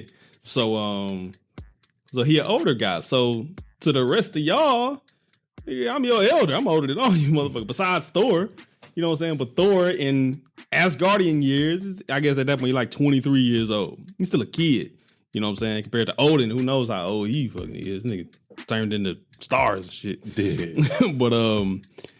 But just Cap being that old school, old fashioned guy. Hey, language. He's the grandfather of the team. He Cap. Technically. You know? Like the old man said. Yeah. The beef between them is so fucking hilarious, man. It's one of them, like, I like that beef of like, nigga, you the young hot rod. Yeah. And it's like, I'm the old fashioned stars and stripes. Yeah, like even when it came down to my favorite Captain America movie is The Winter Soldier, the second Captain America movie. When they filmed it here in Cleveland, Ohio? Yeah, did a lot in 216. A lot of Avengers were shot in Cleveland, and you know the Fast and Furious movies. But the Winter Soldier, you know, we get a lot. That scene when Nick Fury was riding down, that was Euclid Avenue. Speeding down Euclid. You get to see, oh shit, that's the parking garage. They like around 13th. You know, they're supposed to be in DC. But Washington, DC, not DC Comics. But Natasha was trying to, you know, get Cap like in a little dating relationship, you know? And they mentioned, she goes, after she kicked the nigga off the fucking building, hey, what about the receptionist in your building? He's like, with the nose ring or lip ring? Yeah, too much. He's like, yeah, I don't think I'm ready for that. Yeah. Just an old nigga. Yeah, used to that shit. Yeah. Like, he's got a lip piercing? Yeah, I don't think I'm ready for that. Hey, maybe to me, this was like an undertone, especially when Cap said a line to Banner when they was in, like, I think Agent Ultron, they was at the bar with, like, for Tony. And he had told her, he was like, yeah, she's on to you. So don't quote me on the lines, but she was like, I've seen her flirt. And I know what that is. Like, they had kissed on the Yeah, but he was like, I know what that means. Inside Tower City, by the way, when they on the escalator, yeah. So, but it gave hint to me of maybe just me underlining looking at it like Natasha and Cap kiss, but also like Natasha and Cap just on like they both know this is work. Like, this is work. It gave just the undertone on there to me of like, she probably was like, hey, man, I don't know why. Maybe Natasha just seemed that cool. She's like one of the only women around all these men. And if I ain't mistaken. But being like, hey, let's try to see if you still know what you're doing. And I bring that in because if you watched She-Hulk kept asking in one of the episodes, She-Hulk kept asking. She-Hulk was fucking. She was fucking. But she asked Banner, like, did Captain America fuck? Like, she kept asking, like, did he fuck? She like, did he die a virgin? She was probably getting frustrated like a motherfucker. Like, did he die a virgin? He was like, no, Captain died a virgin. Cap got some buns or whatever. And she was like, oh, so he did fuck. Did like, probably not Natasha. I mean, with anybody. But I doubt if he hit Black Widow because, you know, they ain't gonna put it in there. I know, but I'm saying her and Bruce had something before she was with Bruce, because she didn't start liking Bruce till like Age of Ultron. That was the second movie. But she had her own role. She was around Tony. She was in the military. She as a spy. You know she was getting no ovaries in she was getting it in. Yeah, as a spy, you supposed to be what you gotta be, and sometimes you gotta be slutty and that was a part of her role. She ain't get Cap no pussy. I don't think she, man. I think she was like, I think she did. She tried to, because when she told, when they was driving in the car, Her and Banner had something going on. trying to hide the zucchini. Trying to hide the zucchini. She's like, shut up, shellhead. Not every one of us can fly. But she was, when she had said to him, and oh no, maybe it was just me. Could be my drink. But when they was in the car driving and they was trying to go to like that bunker, and it was just talking, and she was like, what do you want me to be? Like, what you want me to be? You want me to be something for you? I'm gonna have to Them little undertones of like, he's like, I'm not dead. You know what I'm saying? I think she was asking him like, it's a kid friendly type movie. Yeah. But it was on that the shit tone. for us. That's for the adults. That's what the adults, what you catching, he like, I'm not dead. You know what I'm saying? She kind of almost acts like, do you date? Do you like, have you had any since? And he like, I'm not dead. He was still like, strung up over Peggy and shit. For sure, man. And she was a beautiful woman with a cold shot. Was it Agent Carter? Yeah, well, she was about to, when he, Shorty had, pushed up on Cap after he became captain, saved, 147 soldiers from the what's her name, and the little receptionist chick snatched him up, kissing him and shit behind the shelves, and she come over, catch him. Cutscene, Howard take him to go pick out a shield. And what about this one? Peggy walk in. What do you think? Nigga, she grabbed the motherfucker. Bow, bow, bow, bow, bow, bow, bow, bow. I think it works.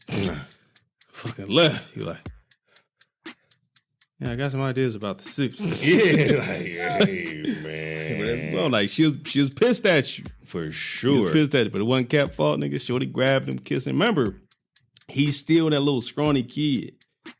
Nigga, he probably don't even know how built he is now. You know what I mean? Shove this flicker off. Cap didn't, again, man, he's a good man. He didn't get the muscles, the build, the fighting skill, the speed, and then turn into a jock. Or turn into a, you know what I'm saying? He ain't turned into that. He's still just that little dude from Brooklyn. Still just a good person. So Shorty, even before she snatched him up and kissed him, she throwing my man, so you're Captain Rogers, huh? Yeah. Yes, ma'am, I am. It's me. She throwing little nigga, cross her legs this way, that way, Shit, the nigga with the Sharon Stones. My nigga, my nigga ain't know how to kind of take that. But, and Peggy even being one of his superiors even, and also what was funny, man, fucking, when he was about to jump from the car to the airplane and Peggy, wait, fucking kiss him and shit. This nigga look at Tommy Lee Jones. He like, I'm not kissing you. Yeah, just a military dude. Like, he reminded me, I was in ROTC when I was in high school, at least for my freshman year.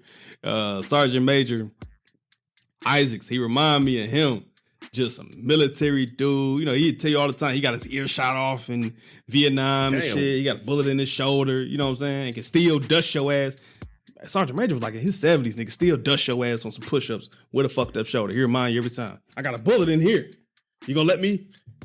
Let me out, do you? And say you'll go to talking to him kind of stuff. I'm like, hey, Sergeant Major, big ear. He'll just give you that big, because the one ear was small because it got shot.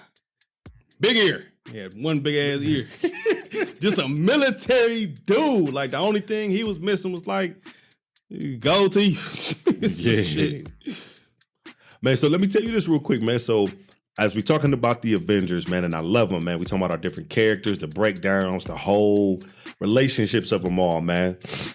You can be a leader and people not like you because what a leader is, or the attention that a leader gains by being the leader. Yeah. You can gain haters by being a great father, by answering the call. Like, hey, man, you mad at me for answering the call of responsibility?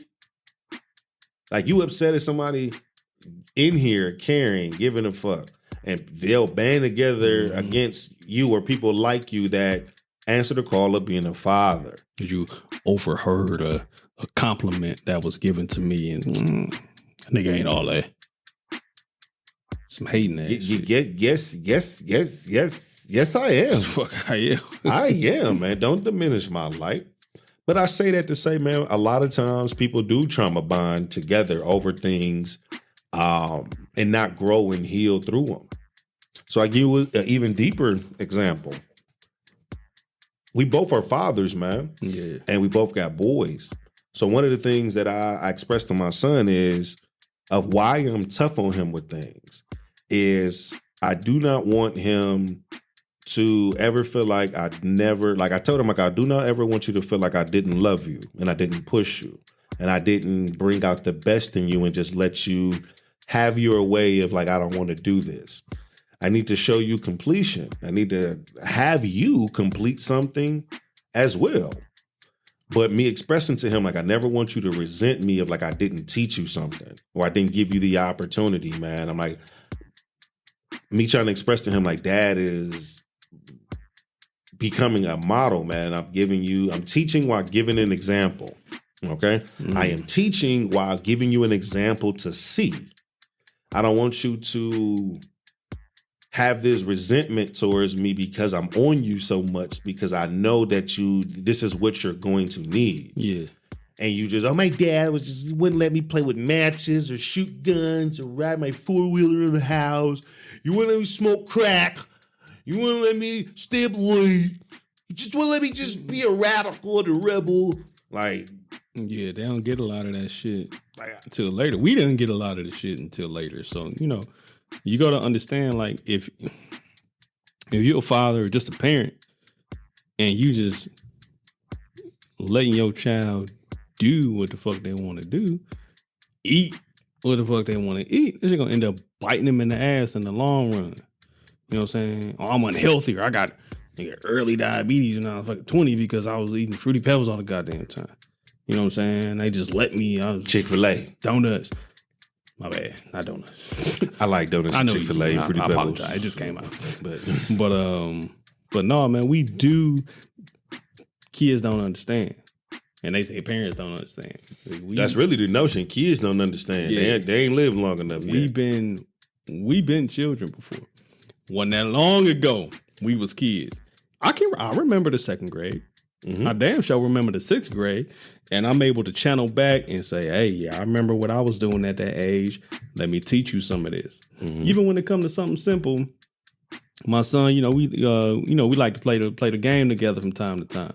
This one particular game, I beat this motherfucker twice. My son is going to beat it, and I'm trying to tell him what to do and how. It's a driving game. Hey, man, you need to take some of that drift out of that car. It's a Lambo, nigga. It don't need the drift, nigga. It need grip. Go. You don't need all that. That's for the other shit. This one right here, do this. Mm-hmm. That's how you win this race. There's too many corners in this race for all that drifting and you spinning all out of control. You need take some of that, put your grip on 60%. I got my shit on 100. Put yours on. You want to drift, you want to have fun, it's cool. You want to see the smoke. Nigga, you want to win? Take the drift out that fucking car. Right. But I don't want to. All right, well, nigga, you ain't gonna beat the fucking game. You know what I'm saying? And that's just in comparison to this life shit. Hey, man, you need to take some of that drift out of that. Mm-hmm. Now, I'm saying that as a metaphor now. Hey, man, you need to, this how you do that. For sure. You know what I mean? This how you, hey, man, focus on this first.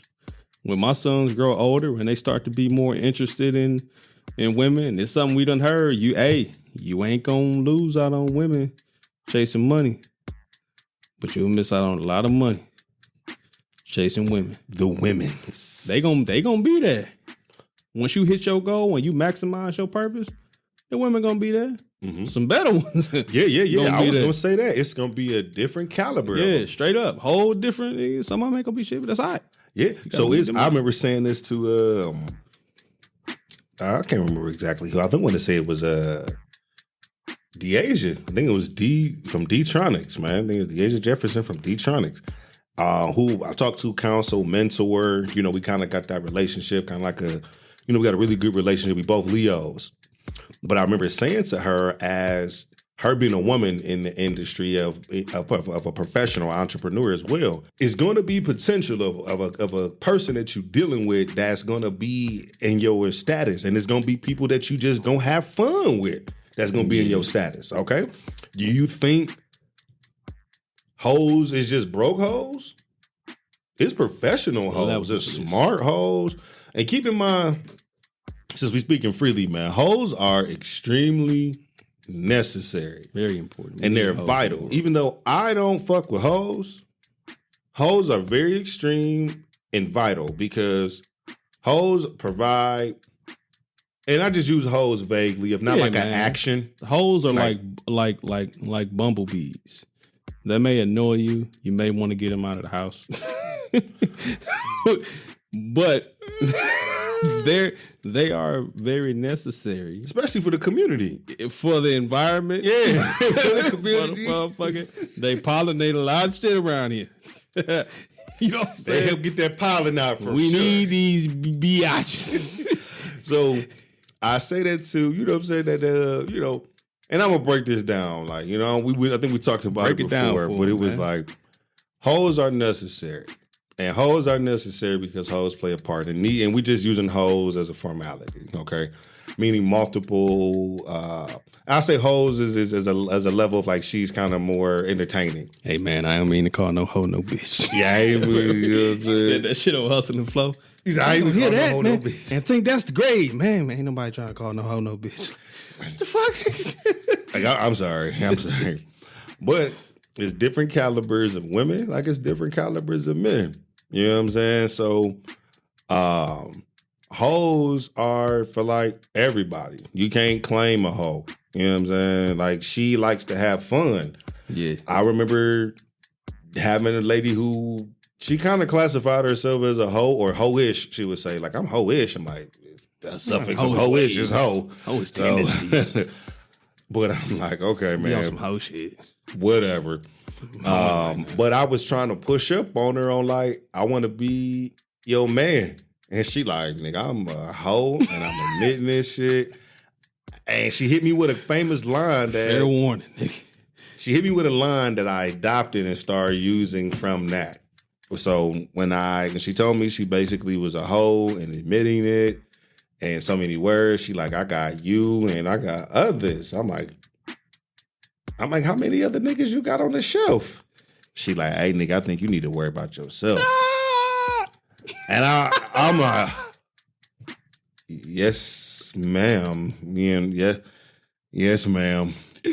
But it was one of a correction of me of like, I didn't know I was having possibly a sucker attack. Yeah, I'm trying to cuff somebody that's like, hey, I'm enjoying your company. Why are you trying to stop me? Like, I didn't feel deprived. Yeah. Like, she did make time for me and whomever else, but it was one of those of like, hey, I want to be your man.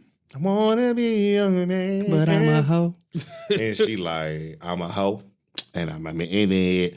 It was one of them like, damn, but I respected the honesty of like, yeah, you gotta respect the honesty, man. She could have just threw you on the roster without you oblivious as a motherfucker. So keep in mind, I'm already on the roster. I don't know what part I'm playing, but I was trying to like have her cut the deck. And she like, nigga, you. I like what I'm doing. But she had told me too, like, hey, when I settle down and stop doing what I'm doing, and if you ain't like booed up, cause you like nigga material, which like if you ain't booed up or some girl that snatched you up, nigga, got you off these streets. We could talk, but it was like, right now, bitch, no the fuck you playing with me, nigga.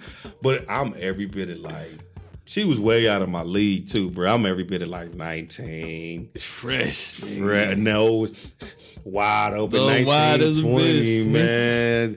She. Just learn how to eat pussy decent.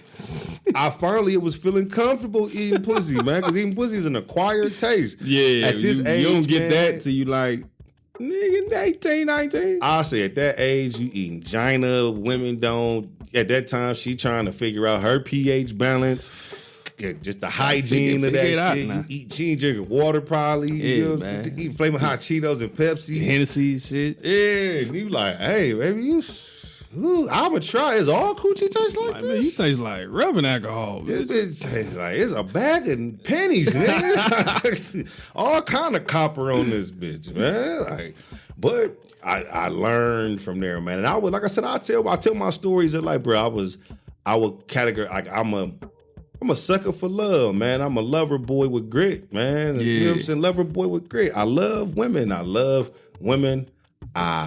And you ain't gonna make me feel bad for wanting to show a woman love. Hey, for wanting to. I ain't gonna fight with you. I ain't gonna. Yeah, I want to show her love. I want her to feel protected around me. I wanted to feel safe. All of these different things, man. But I went through them stages of you having them women who hoes primarily, who will use and pull from you on your resources or your personality or, hey, nigga, I hit this nigga up because I'm bored. He got good conversation. He funny. This on the third. He'll help a bitch out.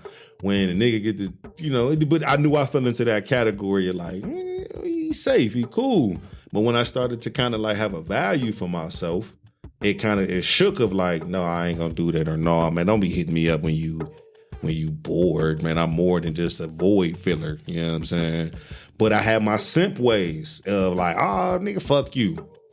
Once I transformed, and I continue to transform. All right, so this isn't even my final form yet. All my anime fans out there, Dragon Ball Z. But in my transformation, man, and my detox of these people, just like, man, I'm good, I'm cool, I'm bigger than that, I'm above that they'll end up circling the block back like, damn, little daddy, well, you ain't little daddy, you big daddy, but damn, daddy, what's up? And it's like, bitch, you exhaust me. Move. You, no way. You can't do it. But I had to, and this is where I came in with that narrative of like, nigga, bad boys, or that nigga who don't take no shit. And he ain't gotta be disrespectful or nasty, but it's like he makes a decision and sticks to it. Yeah. So if it is, he ain't fucking with you, he ain't fucking with you. But if he fucking with you, he fucking with you. Straight up. Okay. That's just kind of how that is, man. It isn't. Some places is a gray area in life, but when fucking with me, it's black or white. All right, it's either you on or you off, straight man. Up. You ain't. Nope. Ain't none of that shit. Nope.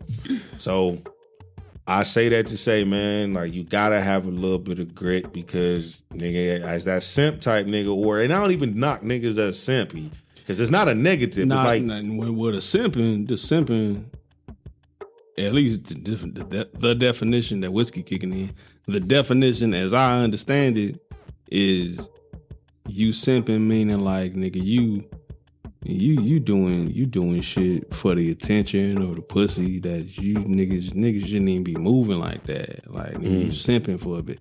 Not that you know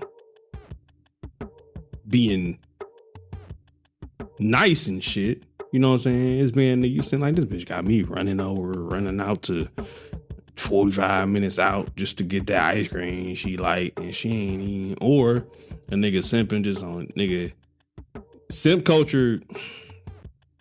If a dude got money and you just simping on, you can't even put it down on a woman like that without you having that bread. You know you got bread, you know that's what you want, and that's the main thing about you. You ain't got no substance to you, nigga. You don't know how to talk to a woman. You don't know how to motivate a chick, give her that game, you know what I mean? None of that shit. All you know how to hear.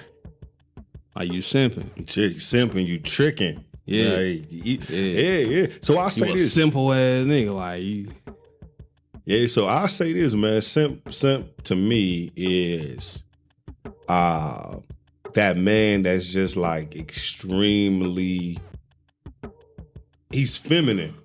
He's extremely feminine. So I'll say that even like, remember, this is me speaking to myself at the time of having that feminine ways of being too emotional and not enough logical. So being too emotional on a level of, hey, I'm dealing with this woman and she's asking me for something and I'm just constantly being that yes man. And I'm not enough saying no or giving logic of not right now, not today, but just kind of yeah. Like, hey, I got something I need to do. Hey, you gotta wait. Hey, I told you call me at 4. I'm busy now. I'll holler at you later.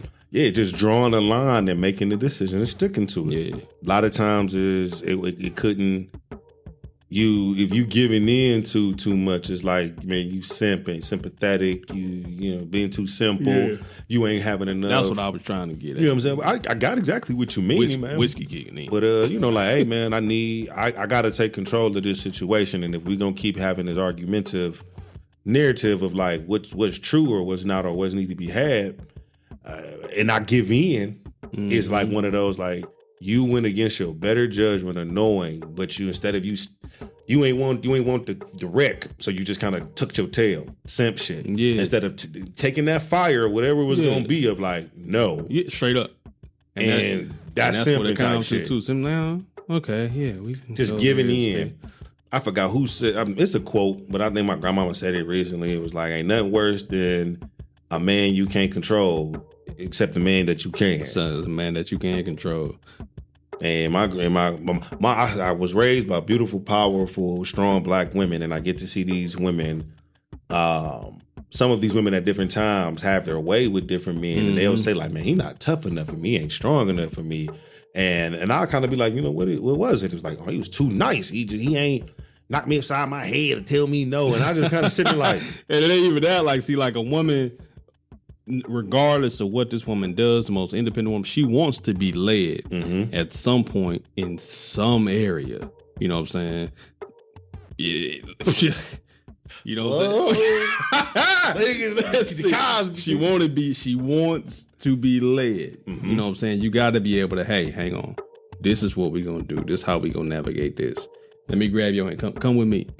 Follow me. I got you. You ain't got to do the thinking right now. That's my job.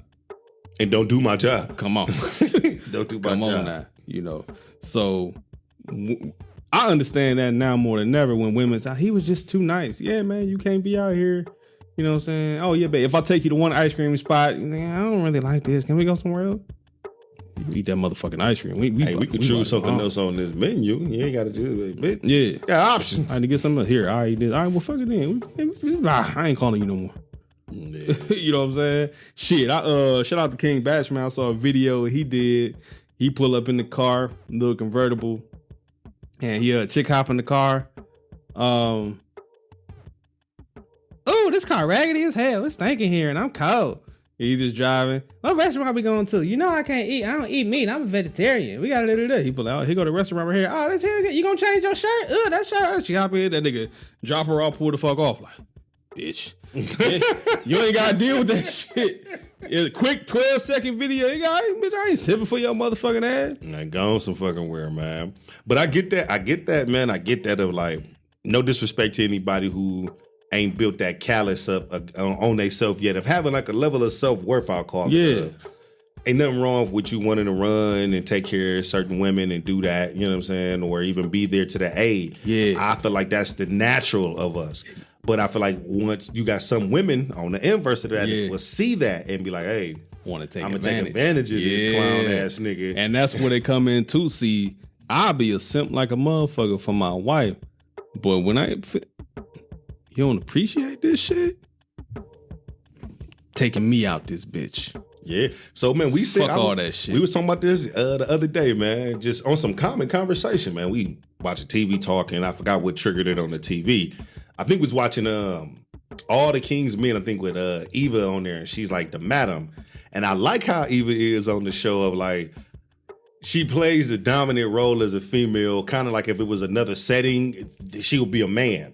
But I like how she kind of approaches all these men are servants of hers, but it's a good show. It's overly dramatic, but it's like so bad it's good. You know what I'm saying? But she's a madam on the show, and she talks to these men like kind of how men talk to women in like a pimp game, if you will. Like, nigga, shut the fuck up. I'm talking. Don't you disrespect that. I'll make you eat my pussy later. And you like, and these men like, yes, madam. I'll do what you say, madam. I'm so sorry. However, I like the show because in my relationship, what channel is this? It's called, I think, All the King's Men. It's on BET Plus. I don't have that. It's on BT Plus. You probably check it out on YouTube or somewhere, man. But Eva Marcel is the main character. She's the madam. She oversees like a male strip club, I believe, called Eden.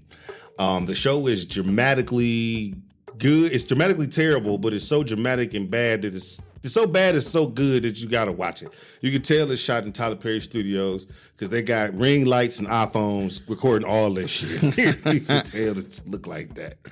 But it's a pretty good show, man. But so giving a little bit of myself personally in my bedroom, not often, but sometimes as I'm learning about myself, as powerful as a man as I am in the world, I don't always like to be powerful in certain positions. I like to receive a level of servitude, a level of caterism, a level of hospitality. We are in the industry of hospitality. I would like to receive some hospitable service in return sometimes, my nigga. You feel me? Y'all ain't catching that freedom speakers. I did. I be around this nigga a lot. So in my mode, sometimes I don't like to always lead. I like to sometimes be of service. I like to be like some service given to me, but also in the level of like, hey, you do this, like a demand or like a I won't call it bondage throw the or apron whatever. on, but like I feel where you I coming throw from. the apron on and the bib and go to work. But meaning like, hey, Y'all ain't catch that either. I be around this nigga a lot.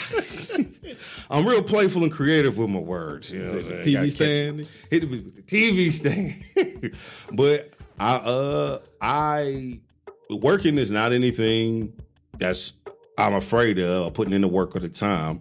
But in certain settings with my woman, I need a powerful woman that can give me directives sometime and tell me. And I don't always have to be the one. Out of 10 sessions, I feel like I'll initiate 7.5. Yeah. You know what I'm saying? One of them, you got to meet me halfway. You know Show what I'm me saying? you want this too. Yeah, the other two is like, pull your dick out. Yeah, like nigga, don't just give me the pussy. Take some dick. No, I want some dick. You're not just trying to give me some. You trying to, I want some from you. Like, Yeah. do you now? So wifey recently had it popped off. Y'all saw that. So wifey recently had been saying a little line like, I've been trying to stay home and fuck my husband. So we had a call off the other night and she was trying to get the shift covered.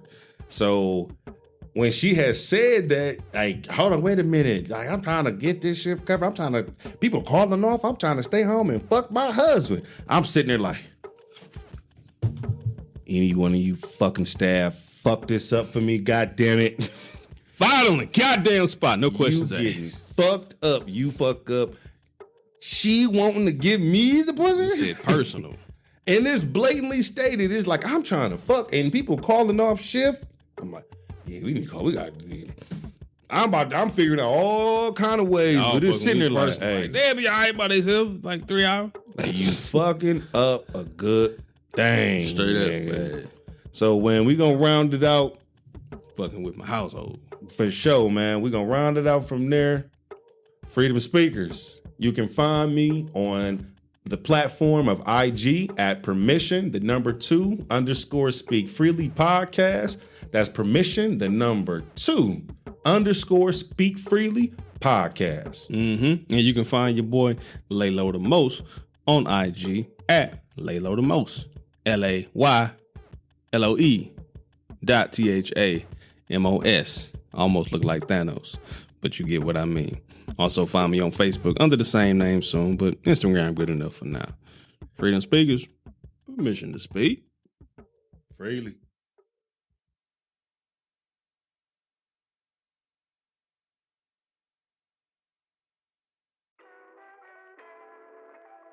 Roger, flight D07, approaching runway 7 Bravo.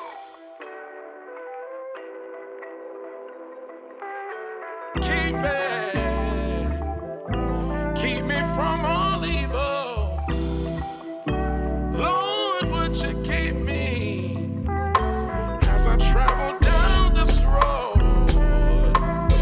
Lord, keep me